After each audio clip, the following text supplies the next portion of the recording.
Ito ang gawin mo kung gusto mong dagsain ka ng mga customer mo, bata man o matanda. Maghiwa muna tayo ng cheese. Ang brand na ginamit ko ay Big Time. Hiwain lang natin siya ng hanggang 25 piraso. Then, ikat natin siya ulit ng pa-strips. Pag kayo po ang naghiwa, gawin niyo pong 4. Yung sa akin po kasi, 3 lang ang hiwa ko, kaya kinulang ako sa cheese. Maghiwa na rin tayo dito ng ham. Ang brand niya is McKenny, yung cook ham na po yung binili ko. Hiwain din natin siya ng pa-strips. Hanggang 10 beses ang hiwa natin.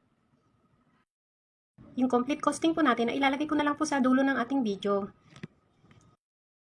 Bumili ako ng 20 piraso na lumpia wrapper, hinati ko lang siya sa 4. Bali yung 20 pieces na yun, magiging 80 piraso lahat siya. Nagtunaw na rin ako dito ng konting cornstarch at saka tubig para may pandikit tayo. Ayan, ganito lang siya kadali. Bali 75 piraso lahat ang nabalot ko. May natira pang konting ham, wala na kasing cheese. Nagpainit na ako ng mantika, pwede na natin siyang iprito. Sa mahinang apoy lang po para hindi masunog agad ang ating niluluto. Hindi ko nga po pala siya lulutuin lahat. For family consumption lang po itong ginawa ko. Binigyan ko lang po kayo ng idea. Paborito din kasi ito ng anak ko. Pwede na nating hanguin yung mga luto na para hindi siya masunog.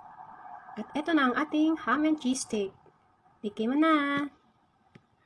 Ang sarap. Lasang-lasa mo yung pagka-cheese niya. Thank you for watching. Bye-bye!